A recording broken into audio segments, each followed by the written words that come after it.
operaciones lleguen al siguiente nivel. En esta oportunidad me acompaña mi querido Daniel Jaimes, el abogado de la casa, eh, nuestro querido asesor con el que hemos hecho un montón de cosas.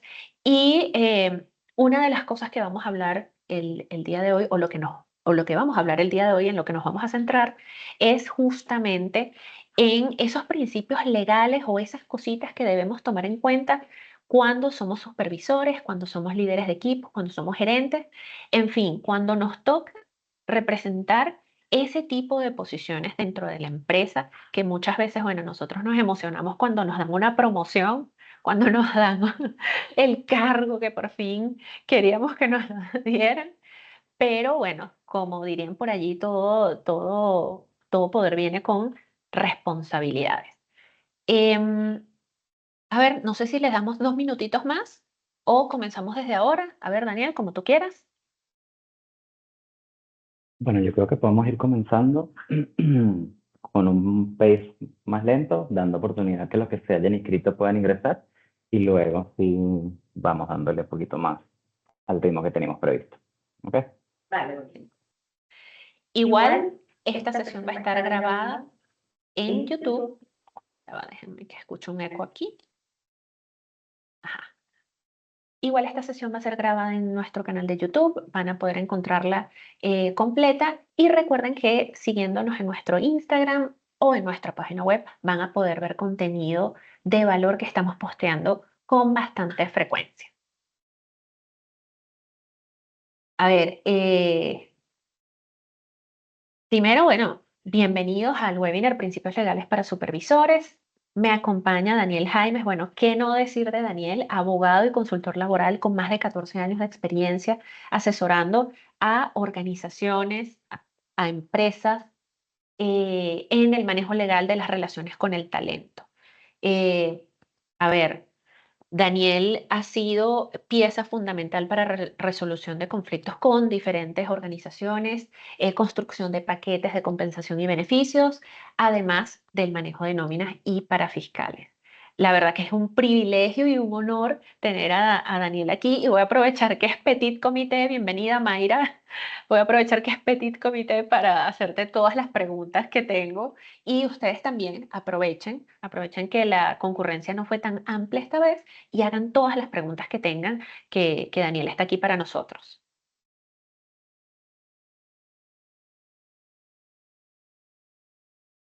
Excelente. Bueno, muy buenas tardes a todos. Vamos a comenzar este webinar explicando un poco sobre la importancia que tiene para nosotros conocer desde el punto de vista legal lo que serían los principios de la supervisión y la disciplina para gerentes y supervisores. Como decía Maite, para nosotros es sumamente gratificante llegar a una promoción, llegar al momento en donde después de haber hecho una carrera profesional con mucho esfuerzo, haciendo hincapié en no solamente en formarnos, sino en ser operativamente exitosos dentro de la organización, pues llega el momento en donde tenemos a cargo personal, una, dos personas, cinco personas, no importa la cantidad, pero sí es bien importante que entendamos que una vez que tenemos a cargo a estos colaboradores, tenemos que tener claro qué es lo que debemos y no debemos hacer al momento de manejar a nuestro talento, al momento de supervisarlos y, dada la oportunidad, pues disciplinarlos, ¿ok? Y no solamente es el hecho de colocar los do y los don't en cuanto al manejo de la supervisión y la disciplina, sino también entender que hay muchas situaciones en las que probablemente, con muy buena intención, nosotros realicemos algún tipo de actividad que consideramos leve o totalmente inofensiva, pero que puede llegar a tener consecuencias legales para la organización. ¿Ok? Porque, y esto hay que recordarlo muy bien, nosotros como supervisores y gerentes somos la imagen de la organización y legalmente podemos comprometer la organización. Que eso lo vamos a ver con más detalle más adelante. ¿Ok? Vamos a entender primero si la supervisión y la disciplina que realiza un gerente y que le delega la organización al gerente.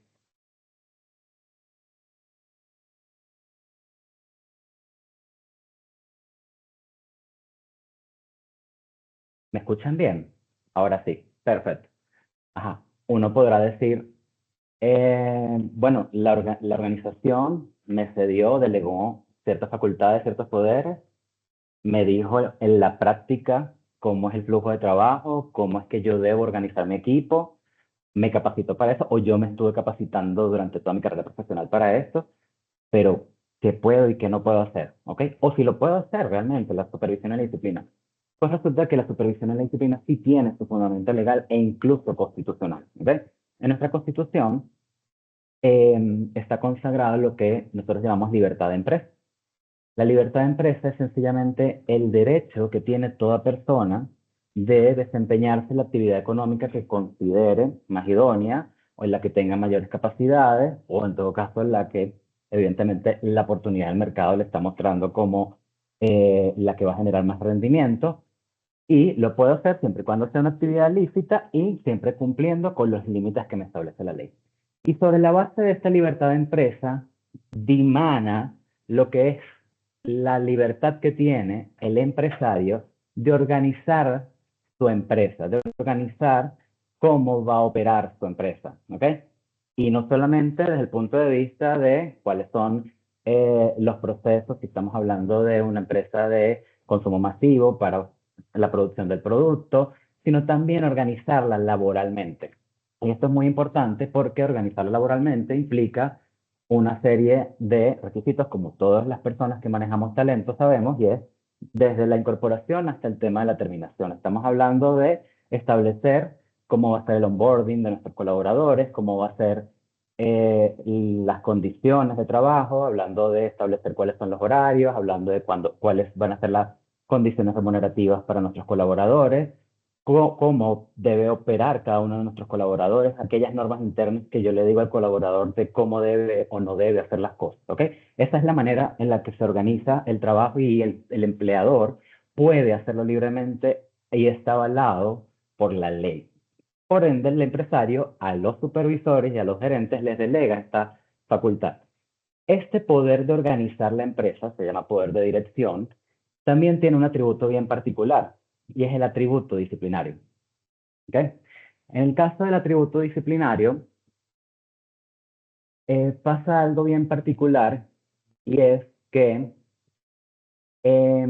la empresa puede obligar a sus colaboradores por ese poder de dirección a cumplir las normas internas.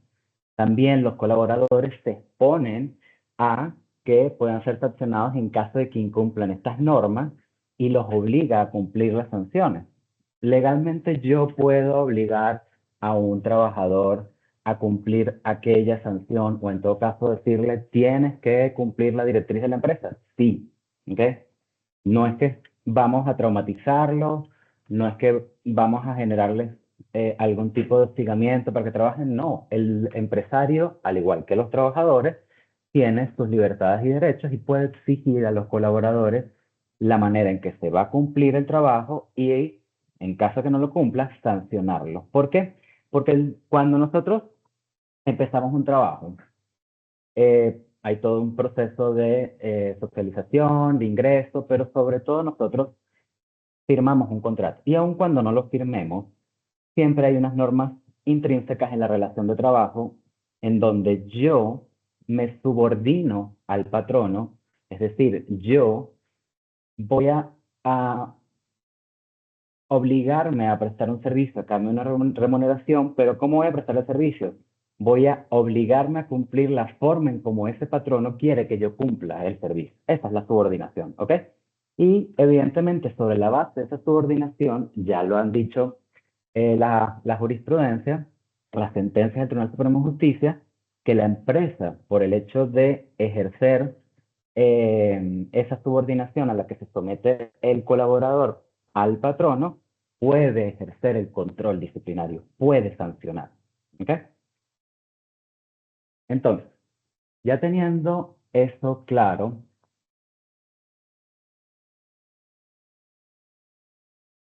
vamos a hablar un poquito de lo que es la supervisión. ¿Ok? Recordemos un poco, simplemente ya todos lo saben, que la supervisión está enfocada en fomentar y capacitar a nuestro equipo para que ellos solitos ¿ok? Es decir, sin que yo esté totalmente encima, puedan desempeñar las tareas y lograr los objetivos que la organización o incluso el mismo equipo se propone para que la organización sea productiva, ¿ok?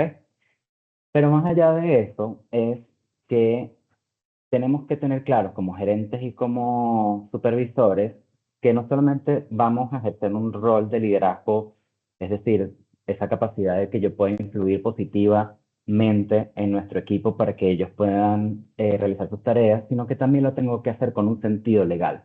Y esto es aquí siempre muy importante porque no es, lo legal no está desvinculado del liderazgo, ¿ok? Pero ¿qué implica ese liderazgo legal? ¿Qué es lo que uno se pregunta? Porque uno dice lo legal y uno dice, bueno, esto está sencillamente ceñido a los abogados o en todo caso a las personas que manejan el departamento legal y que tienen nociones legales. No, ¿ok? Y para eso es este webinar y para eso es el taller que vamos a tener la próxima semana. Sí, a ver, por lo que hemos conversado hasta ahora, Dani, ¿qué es lo que veo?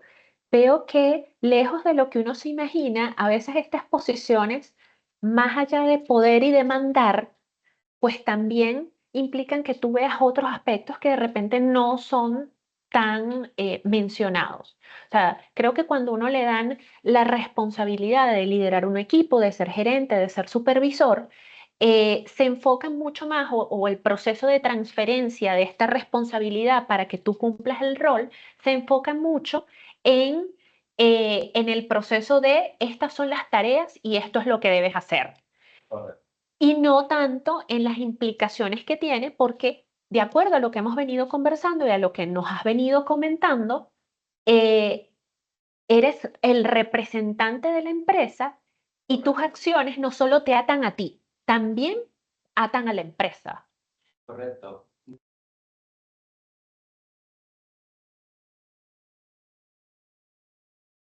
Ajá, no solamente también te atan a ti, tienen consecuencias dentro del equipo que tú lideras y también puede tener consecuencias para la organización, ¿ok? Y eso es lo que tenemos que tener en claro un poco para que como gerentes y supervisores sepamos cómo medir nuestra actuación al momento de liderar, supervisar y sancionar a un equipo, ¿ok? Eso es sumamente importante. Claro, también, ¿no? Cuando, por ejemplo,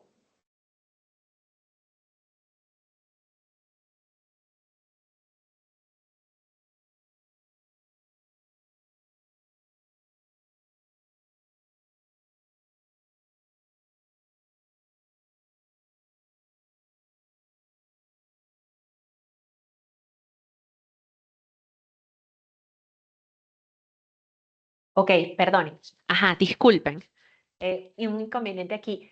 A ver, lo que estaba pensando y lo que te estaba comentando, lo que les estaba comentando, muchachos, es que también veo un riesgo mayor cuando uno asume estos cargos en empresas que no son tan estructuradas, que no tienen procedimientos tan claros, empresas que están recién surgiendo, pienso en emprendimientos, en los muchos clientes que también tenemos que están en esas etapas en donde están sentando las bases.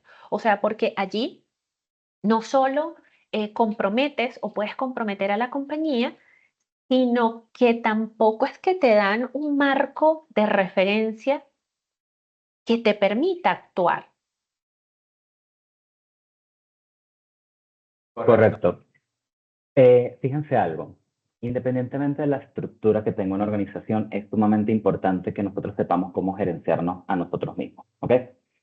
Y efectivamente, quizás lo más sencillo para la empresa y lo que ha funcionado, no voy a cuestionarlo, es sencillamente capacitar y formar o en todo caso enfocarse en lo que sería el manejo de las funciones, de las tareas, de lo que es parte de la actividad de la empresa, que una empresa no maneja, o en todo caso, si estamos hablando por lo menos de una empresa de consumo masivo, no maneja servicios legales. Entonces, no es una de las prioridades que siempre tienen. Pero sí, como bien lo dijiste, Mike, hay que tener un marco de referencia legal para nuestros supervisores, para nuestros gerentes, para que sepan cuáles son las consecuencias de sus acciones. Pero más allá de eso, el gerente y el supervisor tienen que tener claro ese marco de referencia, así la empresa no lo dé, así la empresa no lo imparta, ¿ok? Y eso parte de gerenciarse a sí mismo. Entonces nosotros tenemos que entender que no solamente, y eso lo hemos dicho muchísimo en formaciones de gerencia ambidiestra, en formaciones de ser realmente un líder holístico, un líder, digamos, que complemente todo, no solamente nos tenemos que enfocar a nuestro marco de referencia de la operación, sino también tenemos que entender un poco de mercadeo, un poco de lo que sería el manejo de personal y sobre todo la parte legal.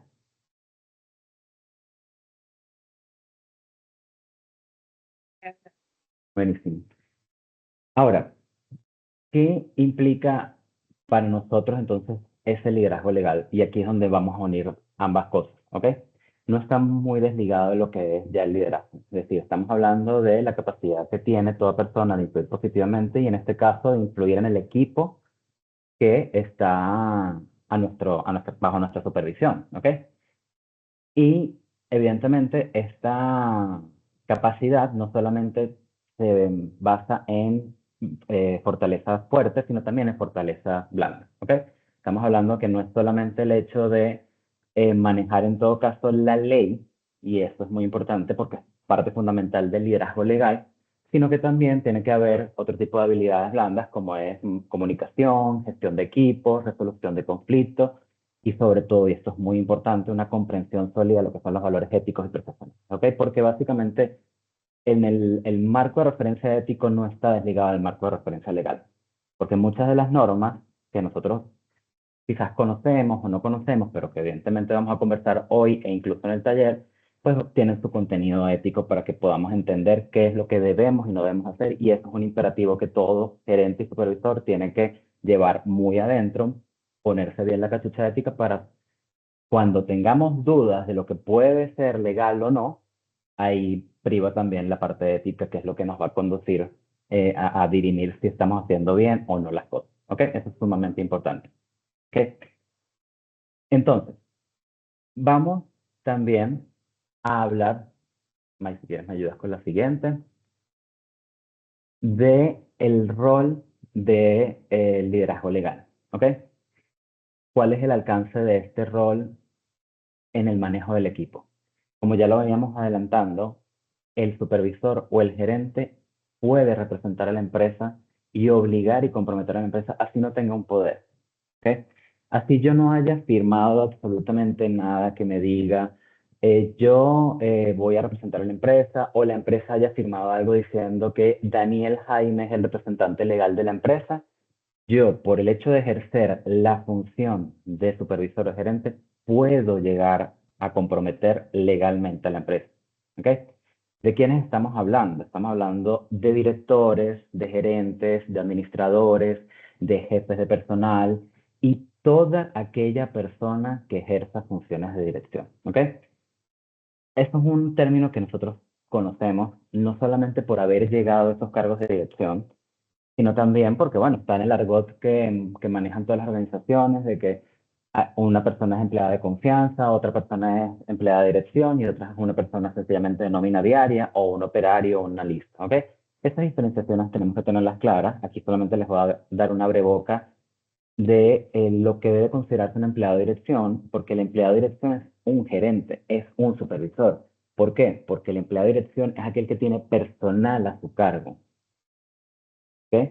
Y no solamente tiene el personal a su cargo, sino que es la cara de la empresa frente a su equipo. Es el que dice, la empresa dio esta directriz y hay que cumplirla, o vamos a cumplir esta directriz, o esto es lo que tienen que hacer, y esta es la manera de hacerlo. ¿Ok? Esta sencilla apreciación es lo que nos va a determinar cuando una persona es empleada de dirección. Y nosotros, como gerentes y supervisores, somos empleados de dirección. ¿Ok? Entonces, en resumen, toda persona que de acuerdo a la estructura organizacional tenga reportes entra dentro de esta categoría. Toda persona que tenga reporte entra dentro de esta categoría. Hay otros elementos que evidentemente confluyen con esto, pero lo que más nos interesa, por lo menos a los efectos del conocimiento aplicado que vamos a ver el día de hoy, es una persona que tenga reporte, es decir, personal a su cargo. ¿Ok? Toda persona con personal a su cargo puede ser considerada empleado de dirección. ¿Y por qué esto es importante? No solamente por el hecho de considerar que somos representantes de la empresa frente a nuestro equipo y nuestros colaboradores, sino también ver hasta dónde realmente nosotros respondemos e incluso individualmente. ¿Ok? May, te voy a pedir que pasemos a la próxima.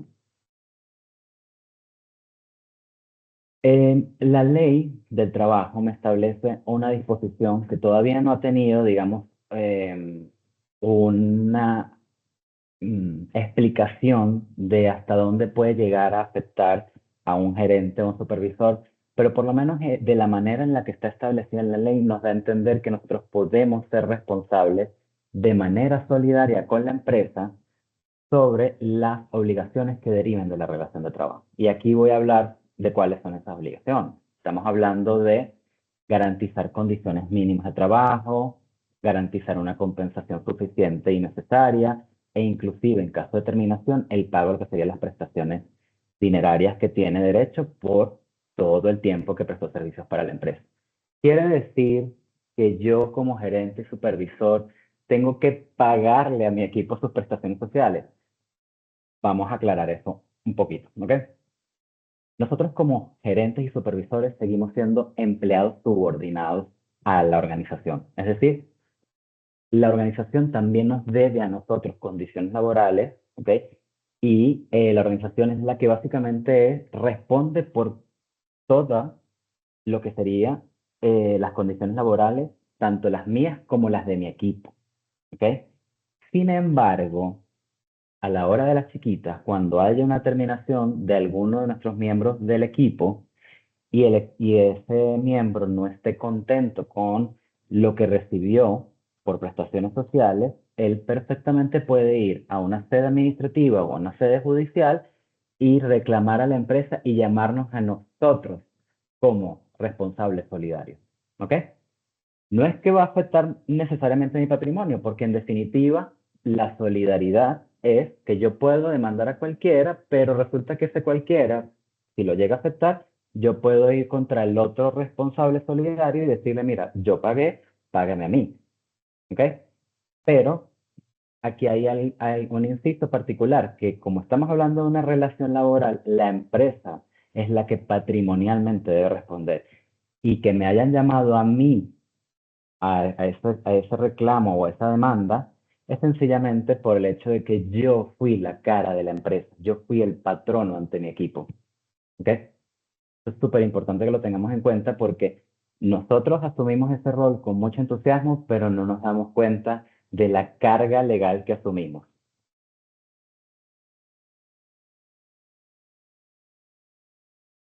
Dani, tengo una pregunta. Entonces, por ejemplo, si yo soy supervisora de producción en un centro de producción que no cumple con las condiciones de seguridad y salud laboral, pero bueno, o sea, yo organizo, yo tengo, el equipo me reporta, organizo la producción en ese ambiente, qué sé yo, no tienen los equipos de protección personal o de repente tienen las botas de seguridad vencidas o no las tienen en algunos casos, o sea, si hay una eventualidad, si sucede un accidente que compromete a un trabajador, yo podría ser responsable.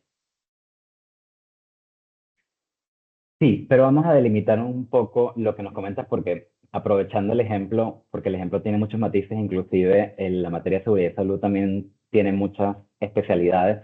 Vamos a partir del hecho de que la respuesta inicial es sí, yo puedo ser responsable solidario del hecho de que yo como gerente no cumplí con las condiciones o no estuve supervisando y vigilando las condiciones de seguridad que debe tener mi equipo, ¿ok? Pero, pero, recordemos que el que principalmente va a responder con su patrimonio es la organización, es la empresa, ¿ok? Yo soy responsable por la omisión o negligencia que haya ocasionado ese accidente o en todo caso ese incidente, ¿ok? Pero más allá de eso también, y ahí digo que esto tiene muchas especialidades, no es el único responsable en materia de seguridad y salud, ¿ok? Porque hay otros actores que son fundamentales en la materia, como son el comité y sus miembros y el servicio de seguridad y salud. Y ellos, al igual que el supervisor y la organización, ¿ok? Son corresponsables de lo que suceda en cuanto al manejo de condiciones de seguridad y salud, ¿ok? Entonces eso para que lo tengamos claro porque la materia de seguridad y salud es muy especial. ¿Ok?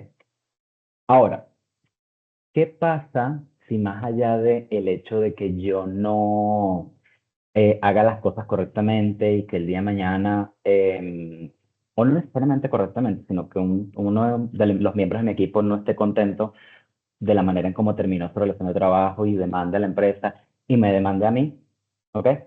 Esto evidentemente dice o puede ser un indicador de mi gestión y eso es algo que quiero que tengan muy en cuenta de por qué es muy importante tener este marco de referencia legal para saber qué hacer y qué no hacer, ¿ok? O cuáles son esas cositas que incluso siendo bondades desde el punto de vista más, digamos, honesto, por decirlo de alguna manera, pueden tener consecuencias. Si yo tengo en mi récord dentro de la organización un indicador que dice que no hice un buen desempeño o que por lo general, lejos de hacer las cosas como debía haberlas hecho o haberme capacitado para hacerlas correctamente, pues entonces represento más bien demandas, reclamaciones o inclusive em, procesos que más bien generan mucho costo para la empresa. Entonces, soy yo un buen supervisor o un gerente. Y no quiero tampoco cuestionar a los gerentes y los supervisores, sino sencillamente para que lo concienticemos y sepamos entonces qué hacer. Porque si tengo un indicador que me dice que yo represento pérdidas para la empresa o soy costoso para la empresa, no solamente en lo que es mi composición salarial, sino también las consecuencias que asume la empresa por mí, ¿ok? La empresa puede prescindir de mis servicios porque yo soy empleado de dirección. Y a diferencia del trabajador ordinario, yo como empleado de dirección no tengo protección contra el despido. Yo no tengo lo que conocemos todos como inamovilidad. ¿Ok? Ni tampoco tengo ninguna garantía de permanencia en el empleo, porque como desempeñamos este tipo de roles de confianza, somos la cara de la empresa ante nuestro equipo, representamos a la empresa, todo eso son los elementos estructurales para que la empresa diga, si esta persona no me sirve, yo tengo que prescindir de sus servicios porque es que yo necesito que me sirva para que mi empresa sea productiva. Entonces, yo parto de que tengo que ser o manejar indicadores de rendimiento, digamos, bondadosos para la empresa, para que la empresa no tome decisiones en cuanto a mi cargo.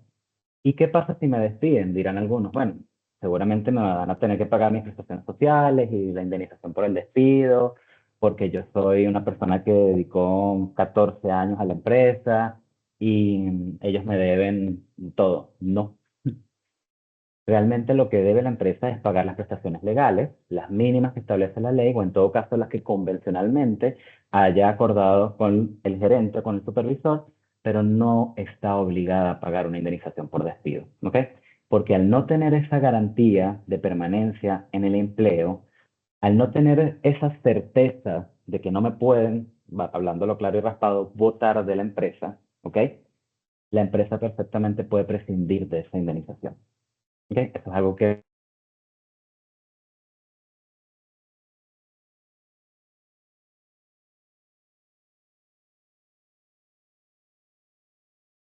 creo que se desconectó un ratico. Perfecto. Chévere. Retomamos entonces. Vamos a la siguiente. Si quieres decir la última frase, que fue lo que nos hace. Sí, les estaba comentando que esto es sumamente importante porque ya no estamos hablando de que va a afectar a nuestro equipo de trabajo o va a afectar a la organización, sino nos afecta a nosotros individualmente, ¿ok? Si nosotros no tenemos KPIs que tengan un buen desempeño y uno de los KPIs si realmente somos, eh, digamos, rentables para la empresa y lejos de ser rentables, lo que generamos son más incidencias, más procedimientos, más demandas que la empresa tiene que pagar, entonces eso va a afectar nuestro récord y nos va a afectar individualmente. Nos pueden despedir y nos pueden despedir sin indemnización. ¿Ok? ¿Por qué? Porque somos empleados de dirección. Ok, entonces vamos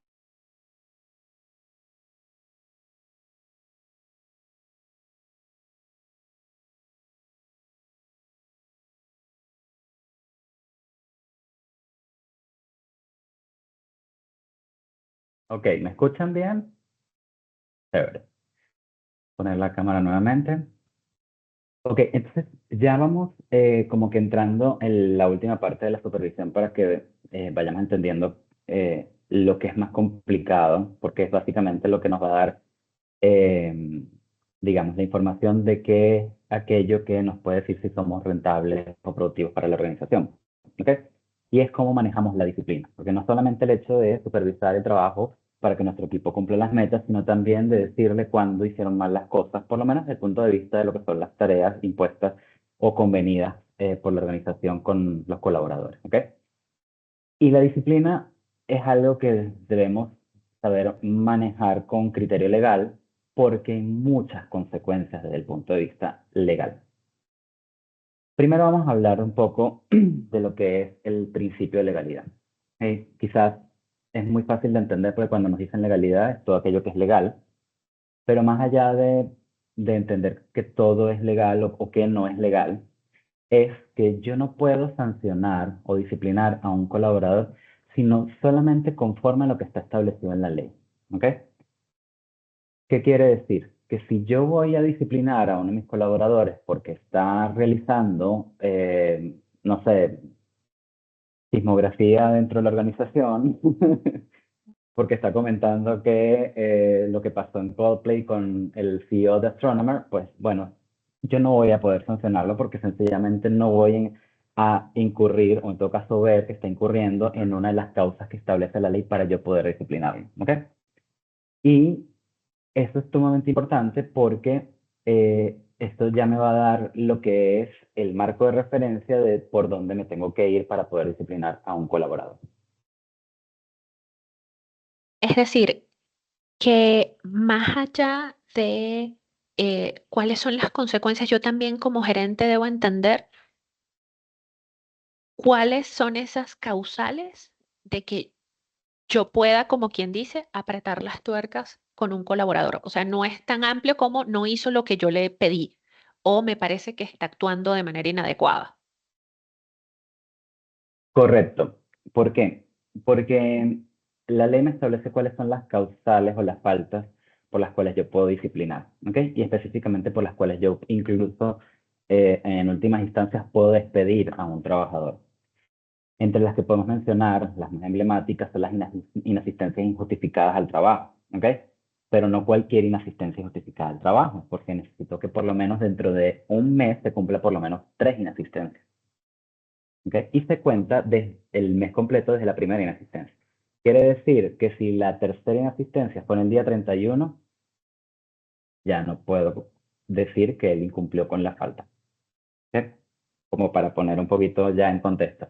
Hay otras un poquito más amplias o genéricas donde yo puedo meter todos aquellos incumplimientos que son gravísimos para la empresa, como es que haya faltado gravemente a sus obligaciones, no cumplió con el manual de procesos que establece cómo debe ser la higiene y la seguridad dentro del trabajo, o falsificó documentos o reveló secretos empresariales. Todo eso sí son faltas que yo puedo utilizar para disciplinar a mis colaboradores, para disciplinar a mi equipo, pero siempre de la mano con la ley. Es decir, yo me tengo que basar en las causales que están en la ley. Otro de los principios que son sumamente importantes es la proporcionalidad. ¿Ok? Y quizás esto es muy sencillo de entender porque, bueno, como lo dice, tiene que ser una disciplina o una sanción, si los voy a llegar a sancionar, que sea proporcional con la falta. ¿Qué quiere decir proporcional? Primero, que la medida que yo vaya a aplicar como sanción sea razonable, esté justificada. Si mi colaborador está inasistiendo a su puesto de trabajo y no lo está justificando, evidentemente es razonable que yo lo discipline porque no solamente está incumpliendo con su tarea, sino que está sobrecargando al resto del equipo y a los colaboradores de las tareas que él no está haciendo por el hecho de que está inasistiendo. ¿Ok? Y si lo está haciendo de manera injustificada, es decir, no me está presentando ningún informe médico, ningún reposo o algún comprobante que yo pueda de alguna manera entender por qué no vino a trabajar, pues entonces con más razón se nota cierta intencionalidad por parte del colaborador y yo puedo, o es razonable que yo lo sancione, lo discipline. ¿Ok? Pero no solamente tiene que ser razonable, sino que tiene que ser necesaria la medida. Es decir, ¿por qué necesaria? Porque es la manera en la que yo voy a corregir esa oportunidad de mejora que tiene el colaborador. ¿Ok? Si yo no disciplino, ¿ok? No corrigen. Es por eso pues, tiene que ser necesario. Y proporcional en el sentido de que yo no voy a tomar una decisión, digamos, inmediata y en caliente de despedir o tomar la decisión de despedir a un colaborador por el hecho de que está en su hora de descanso y alimentación hablando de el CEO de Astronomer. ¿Ok? Esto es algo que debemos tener claro. Entonces, esta proporción siempre hay que tenerla clara junto con la racionalidad y la necesidad. ¿Ok? Vamos a ver también otro de los principios de la disciplina y es un principio que deriva de un tecnicismo legal que su traducción es no dos veces por lo mismo. ¿Qué quiere decir? Que si yo ya sancioné a un colaborador o ya discipliné a un colaborador o ya tomé las medidas correctivas con un colaborador por una falta, yo no puedo disciplinarlo y sancionarlo por la misma falta. ¿Ok? Y cuando digo misma falta, no estoy diciendo que él, una persona que recurrentemente inasiste de manera injustificada al trabajo, pues está cometiendo varias faltas. Pero distinto es que en el mes de agosto él haya faltado 3 veces, yo lo discipliné y resulta que en el mes de septiembre lo vuelvo a disciplinar por las mismas faltas del mes de agosto. Eso no se puede hacer. ¿Ok? Tiene que haber, y eso lo vamos a ver ahorita, una disciplina oportuna e inmediata con respecto a la falta, y si yo, y es lo que vamos a ver con la oportunidad, no discipliné en el momento en que se cometió la falta, yo pierdo la oportunidad. Yo lo que estoy haciendo, y lo conocemos en derecho, es perdonando la falta. ¿Ok? Tengo una duda, Dani. Esto, o sea, yo perdono la falta cuando pasa el tiempo, o sea, el llamado de atención debe ser inmediato. La comunicación de la falta, hay un plazo y perdón que ahí me perdí un poco. Sí, el perdón de la falta generalmente opera 30 días después de que yo como patrono tengo conocimiento de la falta. ¿Por qué este lapso? ¿Ok? Porque si yo voy a ejercer los medios legales para que me autoricen a poder despedir a un trabajador por sus inasistencias, porque reveló secretos empresariales o porque está faltando el respeto no solamente a su supervisor, sino al resto del equipo, y yo voy a ejercer esos medios legales, tengo 30 días para hacerlo. Y si no lo hago y no documento nada en esos 30 días, pierdo la oportunidad. ¿Me están escuchando ahora? ¿Sí? ¿No? Sí, me están diciendo que si me están escuchando, perfecto, sigo aquí, chévere. A ver, vamos ya teniendo claros los principios, cuáles son los mecanismos o los procedimientos que yo puedo realizar como gerente o supervisor para disciplinar a los colaboradores. ¿Ok? Hay tres fundamentales. ¿Cuáles son estos tres fundamentales? En principio, estamos hablando de la amonestación o el de llamada de atención. Pero les voy a dar un tip bien importante, que el llamado de atención o la amonestación per se desde el punto de vista legal no es un procedimiento disciplinario, no es un mecanismo de disciplina, ¿ok? ¿Y qué quiere decir esto? Que desde el punto de vista del manejo personal yo no puedo disciplinar a un colaborador con una amonestación o llamada de atención. Sí, ¿ok? Lo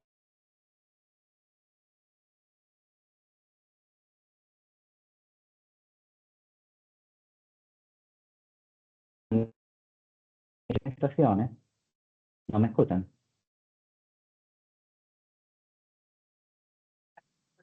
No, no te preocupes. No, vamos aquí ajustando en la medida que vayan presentando inconvenientes. Ajá. Entonces, Este les hablaba que hay como tres procesos o mecanismos fundamentales para disciplinar, y uno de ellos es la amonestación. Y la amonestación desde el punto de vista legal no es considerado propiamente un mecanismo de disciplina. Yo, como supervisor, sí puedo ejercerlo como mecanismo de disciplina, pero legalmente no es considerado como tal. Pero esto es bueno, ¿por qué? Que no sea considerado como un mecanismo de disciplina. Porque realmente lo que han dicho los criterios del TCJ es que las amonestaciones, las llamadas de atención, no es una sanción, es simplemente el mecanismo que tiene la empresa o el gerente para documentar lo sucedido, para documentar la falta. Y esto es muy importante porque la amonestación o el llamado de atención es lo que nos va a decir, o mejor dicho, lo que nos va a permitir a nosotros tener los argumentos el día de mañana para poder tomar decisiones con respecto a un talento o incluso, la más radical, realizar un procedimiento de despido contra el talento. ¿Ok? Ahora les digo algo que lo vamos a adelantar con más detalle en el taller, y es que la forma en cómo yo debo amonestar y cómo yo debo llamar la atención a mis colaboradores va a depender de muchas variables, ¿ok? Va a depender de si realmente quiero que este colaborador corrija su conducta o no, si realmente lo que estoy es documentando, eh, digamos, todo el proceso de faltas y poco rendimiento que tenga mi colaborador a los fines de tomar una decisión o tener los argumentos para tomar una decisión, ¿ok? Y esto es fundamental porque si yo realmente quiero que corrija o lo que estoy documentando un potencial proceso de terminación con el colaborador, esto va a ser determinante de la forma en cómo yo voy a aplicar esa amonestación. Y en días pasados, por ejemplo, habíamos conversado Maite y yo, eh, cómo hago esa amonestación, cuáles son los tonos, cuáles son las formas. Bueno, depende del objetivo que te plantees con la amonestación.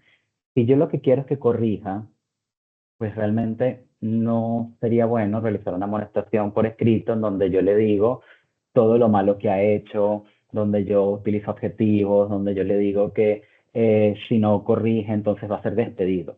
No, distinto es que yo en el acta o en la amonestación o en cualquier documento yo le diga a él, bueno, tuviste esta oportunidad de mejora, cometiste estas situaciones, eh, puedo colocar que pueden ser consideradas como una falta, pero más allá de eso, yo le quiero dar recomendaciones para que pueda corregir estas oportunidades de mejora. Y de esa manera, documento la falta al mismo tiempo que mantengo motivado al equipo. ¿Ok? Ahora bien, si yo quiero simplemente documentar para un futuro proceso de terminación, pues allí evidentemente va a depender de qué tanto estómago tenga la organización para colocar en papel todos esos objetivos y todo lo malo que hizo el colaborador. ¿Ok? El segundo mecanismo de disciplina es el tema de suspender o sí, suspender o descontar el salario, beneficios como el estatica socialista u otro tipo de beneficios que convencionalmente o por convención colectiva esté otorgando la organización. ¿Ok? Y con esto me quiero detener y lo pongo incluso en signos de interrogación. ¿Es realmente un procedimiento disciplinario? Puede serlo desde el punto de vista del manejo del talento, pero legalmente tiene muchas consecuencias que pueden ser perjudiciales para la organización. ¿Por qué? Porque estamos tocando los corotos del pesebre, por decirlo de alguna manera. Estamos tocando lo que más le duele al trabajador en este contexto, en esta coyuntura económica, que es su salario y sus beneficios. ¿Ok? Y esto puede venir en reclamaciones o demandas por retención indebida de salario o por retención indebida del beneficio. Y más allá de eso es que hay unas situaciones en particular en donde el trabajador puede teóricamente cometer alguna falta, pero el patrono no está autorizado a hacer estos descuentos. ¿Ok? ¿Cuáles pudiesen ser? Por lo menos los casos de enfermedad o accidente. ¿Está justificada la inasistencia del trabajador en casos de enfermedad o accidente? ¿Ok? No estamos hablando de que está cometiendo una falta, pero bueno, si el accidente se extiende, o mejor dicho, los reposos o los informes médicos se extienden más de 4 semanas, pues evidentemente ya nos empieza a generar un poquito de suspicacia con respecto a si realmente está justificada o no la falta, y tenemos más bien una situación de un reposero en la empresa y queremos entonces hacerle los descuentos del salario, a pesar de que esta persona me trae constantemente esos informes médicos o esos famosos reportes del Seguro Social donde dice que sufre de alguna patología o que en todo caso necesita el reposo con ocasión del accidente. En estos casos, la ley me dice que la empresa no puede descontar el salario, sino que más bien tiene que pagar una parte del salario, un tercio del salario, y la otra parte la debe pagar el Seguro Social por el hecho de que el trabajador está afiliado por obligación de la empresa, o sea, la empresa se obliga a afiliarlo al Seguro Social, la empresa cotiza, retiene incluso del salario del trabajador y con esto el trabajador tiene derecho a pedirle al Seguro Social, en este caso de eventualidades, que le pague parte del salario, ¿ok? Entonces allí yo no puedo hacer descuentos, a pesar de que pareciera que hay una falta, ¿ok? Y en el caso del cesatique es igual. La ley me dice que en situaciones que no sean atribuibles al trabajador, yo no puedo descontar el cesatique. Es decir, solo lo descuento cuando hay una falta injustificada, por ejemplo. Daniel, una pregunta. Y en el caso, por ejemplo, de eh, restaurantes, cafeterías, el descuento por daño de vajillas, platos, etcétera, ¿eso es legalmente posible? Mira, desde el punto de vista del manejo del talento, no lo voy a cuestionar porque es la forma en la que yo disuado al colaborador de hacer daño e incluso el perjuicio material a equipos, maquinarias que son propiedad de la empresa son consideradas una falta, ¿ok? Pero ya hacer el descuento del valor que tienen esos materiales puede llegar a ser perjudicial porque puede dar origen a este tipo de reclamaciones o demandas por una retención indebida.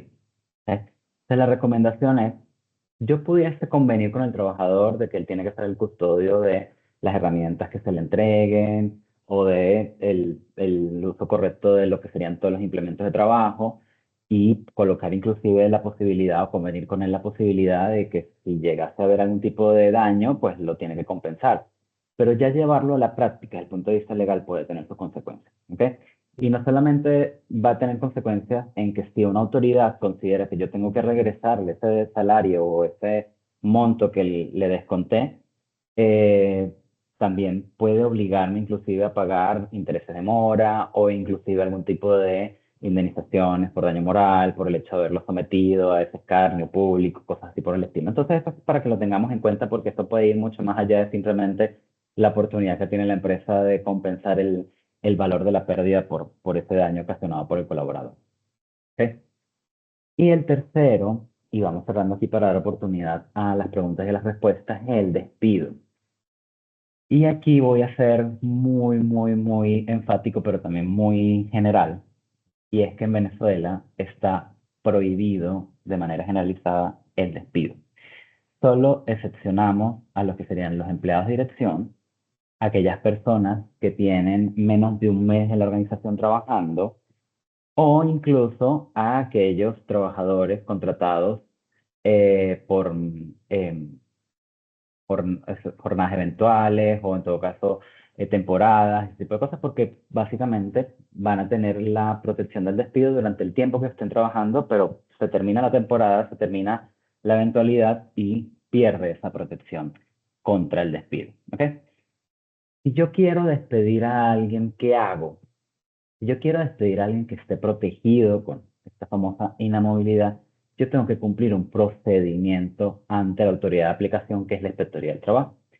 Y no solamente es cumplir con este procedimiento, sino que le tengo que demostrar a la inspectoría que el trabajador cometió una falta y queda juicio y arbitrio del el inspector del trabajo considerar si la falta se cometió o no. Y les tengo un dato, muchos de estos procedimientos nunca los deciden. ¿Ok? Pero, ¿debo cumplir el procedimiento? Sí, la recomendación es siempre sí, porque estos procedimientos son sumamente importantes para generar algún tipo de presión y de argumento que nosotros queremos contar el día que tomemos algún tipo de decisión con el talento. ¿Ok? Si nosotros queremos prescindir de un talento porque lamentablemente consideramos que está afectando al resto del equipo, no solamente en su rendimiento, sino también en el trato personal que tiene con el resto de los miembros, pues yo debería documentar no solamente la falta, sino incluso iniciar el procedimiento de autorización de despido para ir, digamos, colocando argumento tras argumento y sentarme con el colaborador y al colaborador a decirle, esto es lo que tenemos, esto es lo que tú nos has entregado a la organización y realmente creo que estamos llegando a un precipicio donde tenemos que llegar a un acuerdo. ¿Ok? Sí es importante hacer el procedimiento, sí es importante documentar y es recomendable hacerlo no solamente para proteger a la organización, sino para poder protegernos a nosotros mismos. ¿Ok?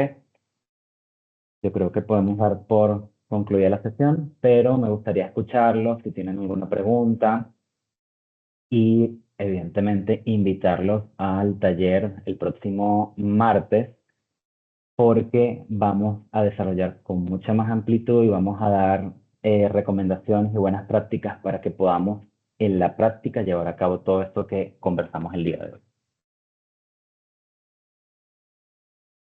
Y a ver, gracias Daniel por todos tus conocimientos, gracias también a los participantes y disculpen los inconvenientes técnicos que tuvimos. Eh, Solventaremos este tema cuando cerremos la sesión. A ver, ¿qué me parece súper interesante?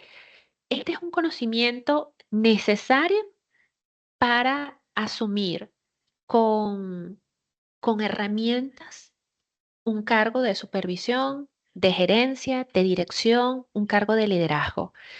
Creo definitivamente que hay una cultura generalizada de no entender las implicaciones que esto conlleva, que decirle que sí a ese cargo, este, es algo más que, bueno, tengo más tareas y más responsabilidades, tengo un mayor sueldo en teoría, pero también tengo un papel diferente, ¿no? Y creo que en la práctica uno siempre ve cuando las personas las ascienden como que, uy, cambiaste. Y creo que después de ver este webinar, el cambio de alguna forma está justificado porque te conviertes también en un portavoz, en un representante de la empresa y eso puede tener unas implicaciones importantes. Te hacía la pregunta, Daniel, con respecto a los descuentos, de ese tipo de cosas, porque obviamente es algo que bueno, que se ha visto, que en la práctica se da. Pero fíjense qué interesante que no es del todo legal. Em, ¿Cuál es, Daniel, según tu experiencia, esa falta más inocente pero común que cometemos los líderes o supervisores? Mira, la más común y es natural porque las organizaciones van cambiando y van colocando sus necesidades en una u otra, en uno u otro objetivo, por decirlo de alguna manera, es el tema de reasignar funciones. ¿Ok? Digamos que nosotros queremos ser los líderes más productivos y que nuestro equipo brille como una rockstar y voy ajustando en la medida en que voy viendo que lo que estoy implementando no me funciona y le voy diciendo a mi equipo tienes que hacerlo entonces de esta manera o de esta otra o en todo caso incluso en ese objetivo voy reajustando horarios, voy reajustando incluso hasta compensaciones, ¿ok? Todos esos cambios, todo lo que implica un cambio que por muy inocente que sea, puede representar, y lo veo muy claro, como una desmejora. ¿Ok? ¿Por qué? Porque digamos que la ley realmente y las autoridades son muy severas al momento de evaluar cómo las organizaciones implementan su trabajo, implementan sus cosas y exigen mucha documentación, ¿ok? Es decir, me exigen a mí que yo tengo que atribuir funciones y esas funciones tienen que estar en una descripción de cargo, no solamente por temas de seguridad y salud. Tengo que publicar un horario y ese es el horario que tienen que cumplir todos en la organización, ¿ok? Tengo que establecer unas condiciones mínimas de salario y no las puedo cambiar, o por lo menos no las puedo desmejorar, ¿ok? No las puedo bajar.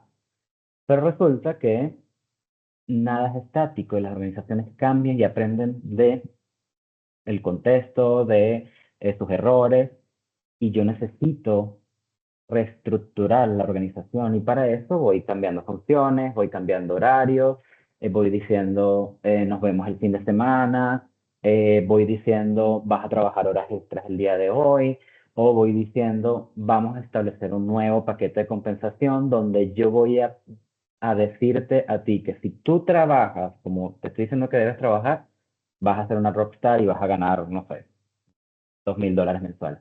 Pero hay que tener cuidado con esas inocentes iniciativas, porque esto puede ser considerado como una desmejora y nos puede llevar a demandas en donde el patrono tiene que básicamente reincorporar al trabajador en sus antiguas asignaciones, en su horario, no puedes decirle que cumpla horas extras y encima tengo que seguirle pagando lo que le venía pagando, a pesar de que nosotros con conciencia pensamos que el nuevo paquete salarial es mucho más beneficioso para los colaboradores.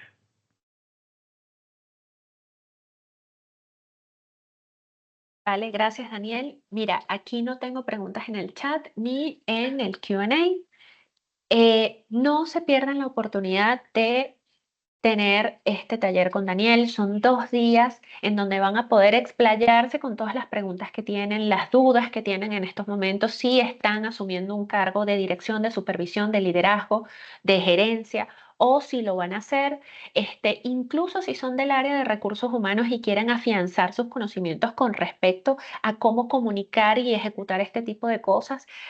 A ver, es una oportunidad imperdible. Yo estoy feliz de que vaya a apoyar en este taller para que así pueda entender todo esto, porque es la verdad, o sea, uno va asumiendo cargos y este tipo de herramientas mm, no están disponibles en la organización, o al menos no nos las ofrecen. Nos ofrecen el cargo, nos dicen qué es lo que tenemos que hacer, pero no esta parte tan importante y que creo que nos puede meter en unos problemitas bastante interesantes.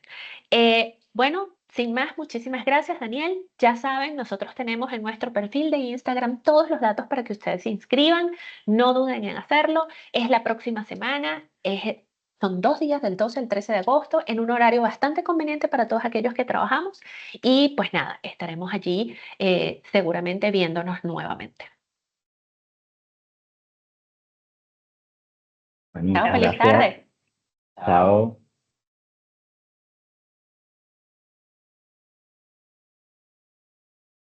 Débora Crespo alza la mano.